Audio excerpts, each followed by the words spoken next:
Hello everyone and welcome to my channel. Today's video is a little collaboration with Lulu Ray, another Apex Arenas YouTuber. Lulu is number 6 Predator on Xbox and makes great content, so make sure to subscribe to him. I will drop a link to his channel in the description below. We will discuss the differences between PC and console ranked arenas. We will talk about legend choices, weapon choices, the solo queue and stacked experience, the cheater situation, and Lulu will give some great tips. If you enjoy this kind of content, I would appreciate it if you would subscribe. Without further ado, let's start with the video. Thank you for being here. I hope you're doing alright too. I'm doing good, yeah. And let's just start. What do you think is the current legend meta overall? Oh, overall, I would probably say Pathfinder, Octane, Horizon. Those are probably the best movement characters you can have.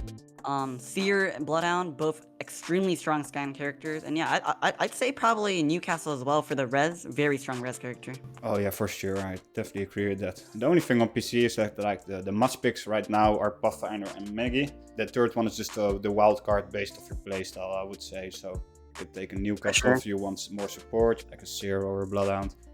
And maybe an Octane to get more control over the zone initially, or get more mats. Yeah, you really need a Pathfinder and a Maggie currently on PC. Basically, also for the Mozam meta, of course. Like a Maggie is just insanely overpowered in that combination. Yeah, for sure Pathfinder, yeah. Yeah, Pathfinder for sure. Just to take control and get your mats. And he's really good for just taking control of the map. Basically, just controlling how the game works. Like if the opponent doesn't have a path at all, then you can take full control of the game. It's really interesting to see that Maggie is actually not a must pick for console, but it is for PC. That's pretty interesting to see, because I'd honestly take a Octane or a Seer over Maggie, but for PC it's probably way different. So that's pretty interesting. It's just based off the current meta with the Mozambique, and that you can buy her ultimate every round, and her ultimate is almost a free kill if you dentist down, you know?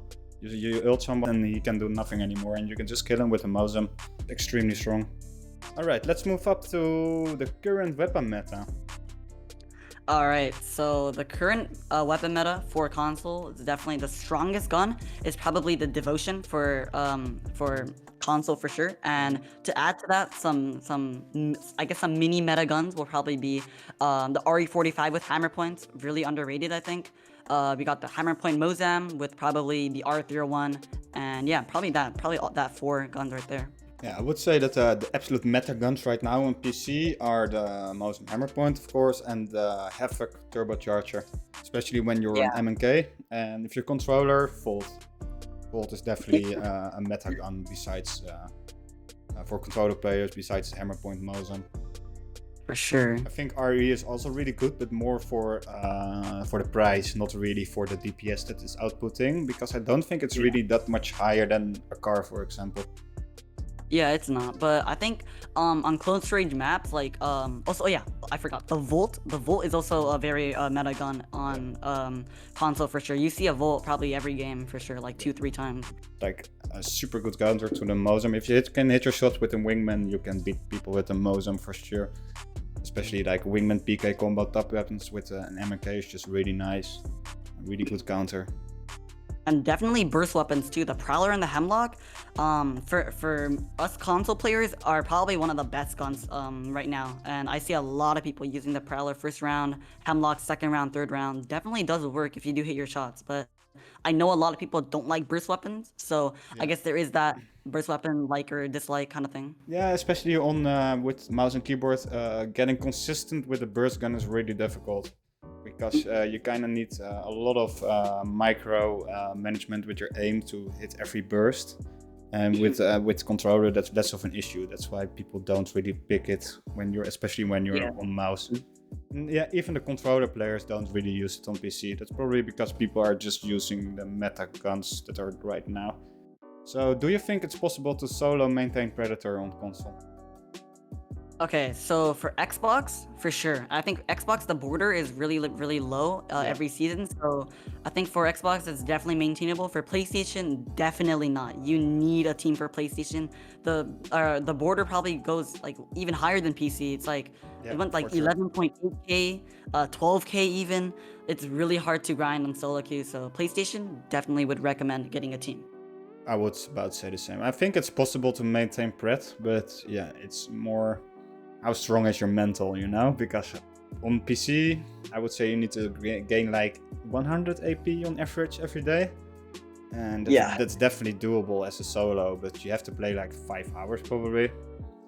And yeah, with all the cheaters nowadays in PC for real, and the ghost lobbies, stuff like unbalanced matchmaking, you really have to have your mental in check to be able to do that for like a month. So, what's the common playstyle you see in console lobbies? Is it very aggro, is it passive, or is it somewhere in between? It really depends on the team, but I do see a lot of people playing passive, but it depends on the map as well. But for example, in a map like Party Crasher, I do see a lot of teams pushing in on the ship aggressively, because it's really easy to like outplay the enemy by climbing up, dropping down. But it really does depend on the map. But generally, I think it's pretty passive until they do get a knock or a crack, obviously, and then they move up, play really aggressive. Or if it's like a bad team, you play aggressive. If it's a good team you're facing against, you play it less aggro, more passive, and stuff like that. What I've noticed from analyzing people from different platforms is that PC is definitely more aggro in playstyle. Even when pred teams play against other pred teams, it's still very aggro at that point. They're just fighting. I wouldn't say like high MMR lobbies right now are like passive at all. There barely are.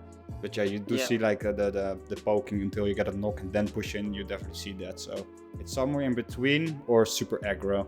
You also played in PC lobbies. What is the thing that stands out to you?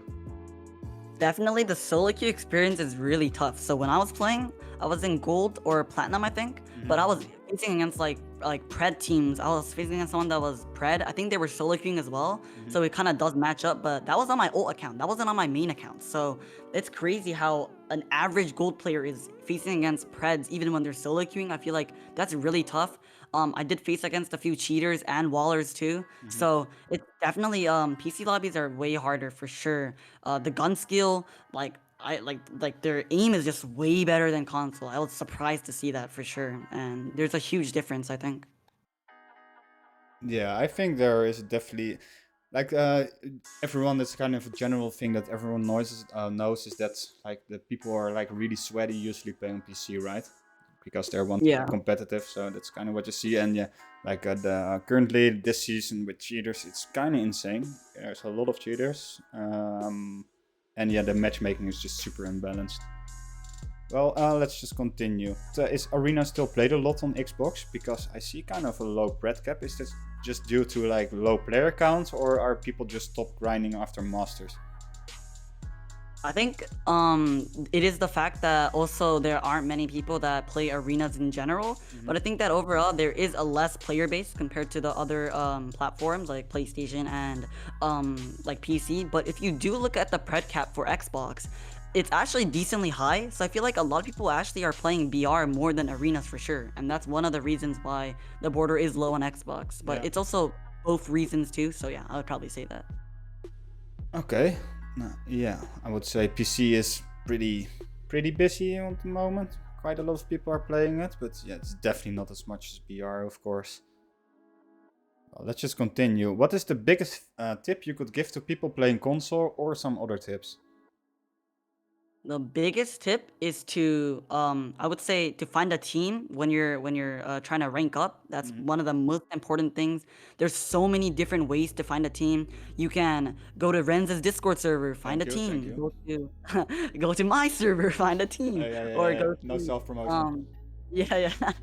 Go to so many other Discord servers to find a team. That's so important because solo queue is so tough. You're not gonna improve as a player because you have to carry your entire team. I feel like that's just so hard. It's so exhausting, and you're not gonna Don't you find fun in the game. Don't you think that's like actually accelerating your improvement though?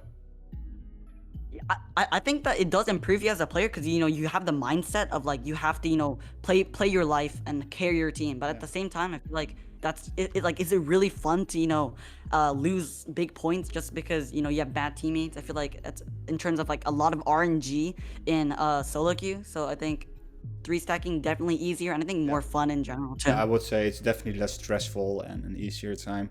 I do think that's something I would stand by, is that solo queue definitely will improve you as a player, just because you need to be that guy that is super aggressive and really be looking for getting the first knock. You know what I'm saying? And that is something And to get the first knock, you need to be able to take different angles, have really good aim, and just be unpredictable to the enemies. And those are things that you can learn. And also your awareness: where are the enemies? What are your teammates doing? You know, why? Yeah, are they pushing? Are they doing something weird? Are they making a mistake? There's a lot of factors you need to take into account as a solo player. What will definitely improve you, I would say. If someone would ask you, hey Ray, I want to reach Predator, what should I do besides looking for a team? What kind of tips could you give them? You should definitely have a lot of map knowledge on how to play each individual map. And let's say you aren't good at a certain map. For example, I used to hate the map Habitat, but I used to grind Habitat when it was in pubs. I used to play it so much so that I could, understand how people play so good on that map. And then I'm like, oh wow, I never knew that there was this head glitch in this spot. And the more understanding of the map you have, the better you're gonna be able to play, because you're like, oh, I'm gonna play that head glitch on this side. I'm gonna use this gun on this side, etc., etc. Map knowledge is definitely important. Okay. Any more tips? Use meta guns, use meta legends. Really important. Definitely agree. I think, yeah, those are like the most important tips. I would agree with that. So I have my last question, and that is, do you see a lot of cheaters on your platform? There's a different, I think, definition for cheaters for PC and console for sure. Because on PC cheaters, they're just hard aimbotting, hard wall hacking or stuff like that. But for console, you see this thing called Zim, Cronus Zen, all that stuff. It's way, I think, less bad as cheaters in PC, but it still is bad because you're playing on a keyboard and mouse. Yeah, it's still cheating. Yeah, You're playing on a keyboard and mouse, or you have extra aim assist, right? With Yeah, I don't know extra aim assist. There's anti-recoil cheat. Yeah. All that stuff. It's just terrible, and I feel like definitely it's hard to detect. It's hard to detect strike packs and stuff because the devs don't really care that much about console. It's just hard to just ban someone for that. So yeah, it's also really hard to detect because it's an external device, I think. Yeah, for sure. Engines are looking for internal cheats, and it's external, so it just recognizes as a controller, for my understanding. Yeah, it does. I also think console has, especially PlayStation, has a really big issue with six manning, and I think Xbox is also kind of suffering from that, right? Yeah, it's sad to see so many players six manning. Even some of my friends exposed for six manning too. It's sad. It just shows how badly people need the points. Just because of the point system too, MMR system. It just shows how bad that system is. That people can't even play normally. They have to cheat for points. Exactly. I think it's definitely terrible. It's just also way too easy to be able to do that. PC, you already told me. It's especially you see wall hacks, you see aimbotters, but you see also people. It's not always hard aimbotting or hard walling, People can do it really sneaky too because you have soft aimbots, and it's also really, really used. And also the Cronuses, strike packs, etc. You saw all things being used there. I think these were all the questions. So Lulu, thank you so much for your time. Thank you so much for having me. Yeah, you are welcome, and you will see me on your channel next time. Yeah, see ya. Have a good one. Bye bye. Have a good one too. Yeah, see ya.